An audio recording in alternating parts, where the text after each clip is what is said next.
Quand elles vont s'acheter de la lingerie, Marie et Charlotte sont le genre de clientes que les vendeuses redoutent. Très sympa.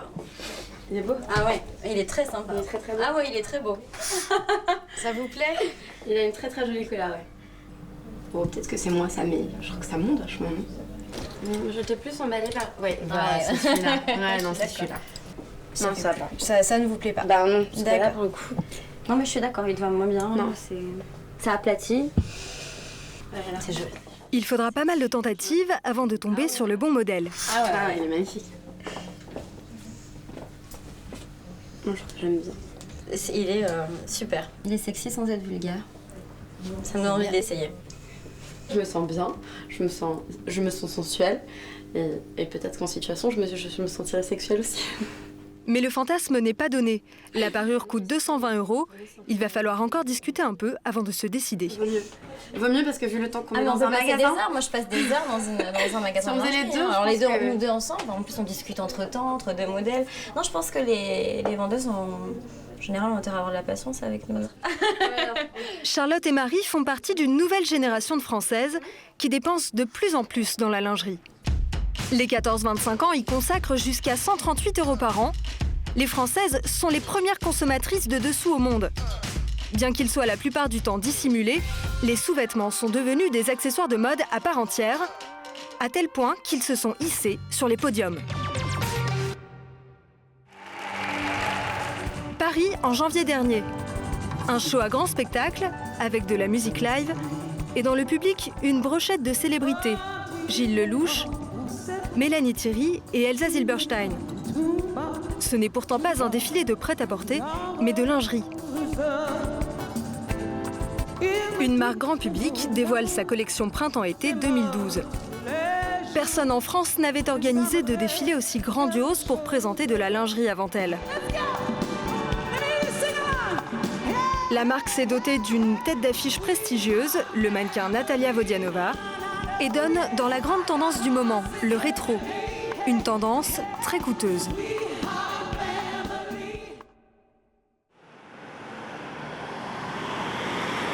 Au siège de la marque, à Clichy, la styliste Ushoa Inara nous dévoile les dessous de cette collection. On a joué avec des dentelles vraiment très raffinées. Et après, on a voulu jouer avec beaucoup de fleurs. Parce que des imprimés qui semblent tout droit sortis des années 50. Et on a joué avec les coquelicots aussi, parce que ça, c'est un des fleurs préférées de Natalia. Le top modèle avait même apporté des pièces anciennes pour que les stylistes s'en inspirent. Tout brodé. Après, on a pris... Ce sont des trucs vraiment vintage, mais comme ça, on peut voir comment ils travaillaient avec des tuiles en coton hyper raffinées, avec des plis tout petits, et du coton, du voile de coton. Mais cette sophistication a un prix. 45 € en moyenne pour un ensemble de cette marque, qui n'est pourtant pas la plus chère. Explication près de Lille, dans les ateliers où sont fabriqués les prototypes. C'est d'abord un travail de haute précision, une demi-journée pour mettre au point un soutien-gorge. Et j'ai la partie qui va venir se monter dessus. Il y a combien de pièces que vous devez assembler là? Comme maintenant il y en a une, donc 2, 3, 4, 5, 6, souvent à doubler, parce que 2 bonnets. Si on ajoute les bretelles et l'arrière du soutien-gorge, cela fait une vingtaine de pièces à assembler, dans des tissus parfois difficiles à faire tenir ensemble, comme ici, avec de la dentelle rigide et un tissu extensible. Je ne peux pas plaquer, c'est impossible, il manque trop de matière. La dentelle n'est pas du tout extensible, donc la matière du dessous, on en ferait ce qu'on veut, on pourrait la tirer au maximum, mais pas la dentelle. Une fois le modèle mis au point, il faut encore s'assurer que ce vêtement porté à même la peau sera aussi confortable. Belle de nuit. Le directeur de l'atelier, Michel Fall, vérifie chaque prototype sur un mannequin en chair et en os. Est-ce que vous sentez comprimé quelque part? Est-ce que ça vous sert? Non. Au niveau bretelle, là ça fait une arête, mais au niveau bretelle, ça vous gêne pas? Non, pas du tout, elle est assez souple. Elle est assez souple. Et la matière, bon, malgré qu'elle soit stretch, elle fait pas de plis, mais Là, malgré qu'elle soit stretch, vous êtes pas comprimé. Bien dedans, elle est très douce. Donc on va pouvoir le valider sur votre taille. Oui. Ça, c'est à peu près sûr. La culotte, par contre, pour le premier essayage, bien, pas bien, serrée. Elle est un petit peu serrée. Un petit peu serrée là, c'est voilà. ce qu'on on a l'impression de le voir. fesse. Donc Voilà. ça, il va falloir le revoir au niveau tour de cuisse. Donc c'est vrai que c'est important, le bien aller, le porter, c'est important. Des produits coûteux donc, et on voit en plus ressurgir des modèles qu'on croyait définitivement oubliés. La mode actuelle, qui a pour le moment un grand succès, c'est la culotte, ce qu'on dit avec humour, la culotte grand-mère, mais ce n'est plus la culotte grand-mère. Voilà, on l'a affinée, c'est l'esprit très vintage, mais quand on regarde bien, c'est remis au goût du jour. Merci. Voilà, c'est bon maintenant. Qui aurait cru qu'un jour les Françaises craqueraient pour ces dessous qui leur rappellent leurs arrière-grand-mères? Car jusque-là, les femmes avaient tout fait pour s'en débarrasser, des corsets et des jupons de la fin du 19e siècle. Ils avaient bientôt laissé place au soutien-gorge et à la gaine élastique. Mais il faudra attendre la fin des années 60 pour que soit bannie l'image de la pin-up en barésille et porte-jartelle.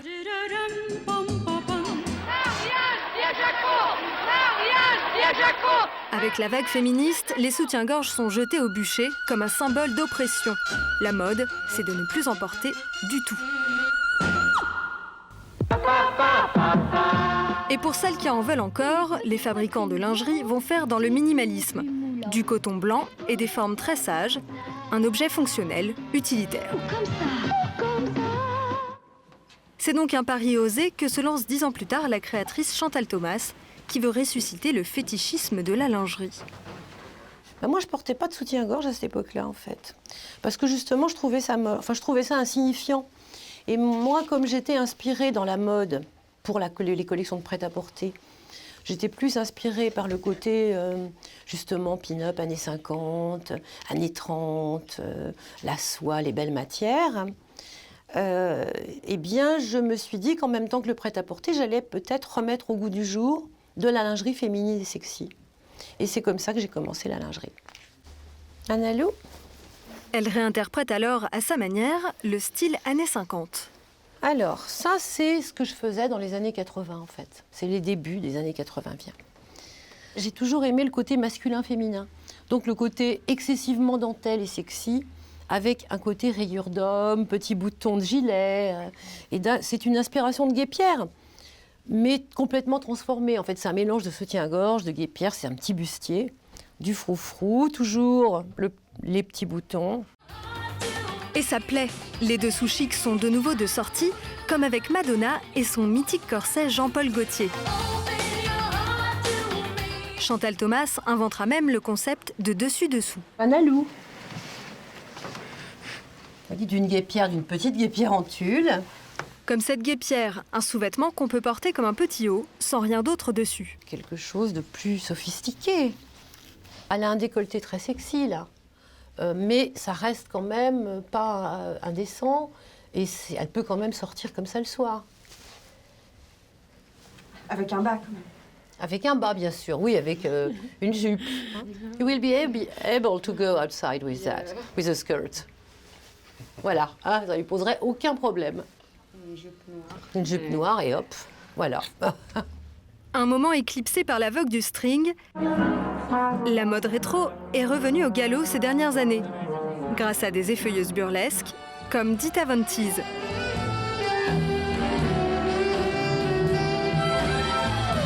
La lingerie vintage est devenue un objet de culte pour lequel certaines sont prêtes à dépenser des fortunes. Comme à Paris, dans cette boutique unique en son genre, à la vitrine plutôt coquine.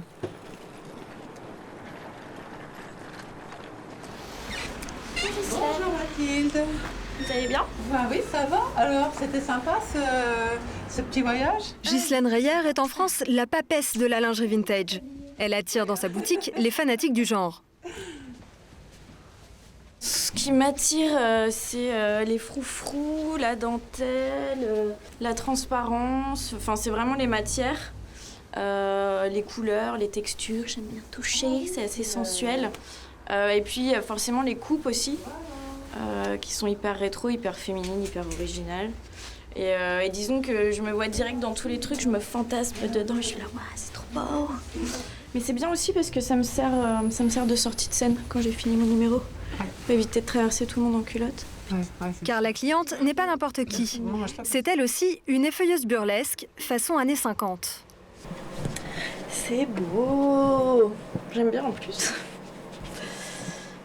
Ça suggère, bon là ça suggère pas mal quand même, ça suggère sans trop montrer aussi. C'est vrai que les strings, les soutiens-gorge ouverts, enfin j'en ai parfois, mais disons que c'est quand même plus sensuel. C'est vrai qu'avec ça va un peu avec le burlesque, montrer sans trop dévoiler. Mais pour avoir cette nuisette et se déshabiller, elle devra débourser plus de 160 €. Merci beaucoup. Merci à vous. Et puis, Malgré ces prix, la boutique de Ghislaine Reyer connaît tellement de succès qu'elle manque de marchandises et a dû rééditer elle-même des copies de modèles anciens. là, c'est pareil, on s'est inspiré d'une petite culotte des années 50. On l'a faite, nous, version plus luxueuse, en soie, en satin de soie et en dentelle chantilly. Mais on a vraiment gardé l'esprit de la petite culotte à volant, façon années 50, très, très baby doll. Pour la petite culotte en dentelle chantilly, comptez tout de même une centaine d'euros. Jusqu'où ira la folie des sous-vêtements? Les fabricants ne se font pas de soucis, ils ont déjà trouvé une nouvelle clientèle prête à dépenser pour se faire plaisir. Nous l'avons rencontrée dans le magasin où Charlotte et Marie faisaient leurs emplettes. Plutôt quelque chose de coloré. Oui, quelque chose de coloré, qui sort de l'ordinaire. Ça c'est joli par exemple. Ça c'est joli, ouais. Ça c'est joli aussi. Donc on est sur un autre type de bleu, là, donc on est sur le hot tanga, donc c'est plus large sur les hanches. Cet homme cherche un cadeau pour sa femme. De dentelle et une finition donc string à l'arrière. C'est bien hot tanga. Hot tanga. Hot tanga, c'est bien. C'est un petit peu un cadeau pour vous aussi, quelque part. Ah non, c'est beaucoup un cadeau pour moi. C'est beaucoup un cadeau pour moi. Ah non, je viens pas ici à reculons. Hein. Ah non, ça m'ennuie pas du tout de venir ici. Ouais. Non, c'est très agréable. Hein. Ouais, c'est un cadeau pour les deux. Voilà. Merci aussi. Et la tendance est bien là. Dans cette boutique, une cliente sur 3 est un client.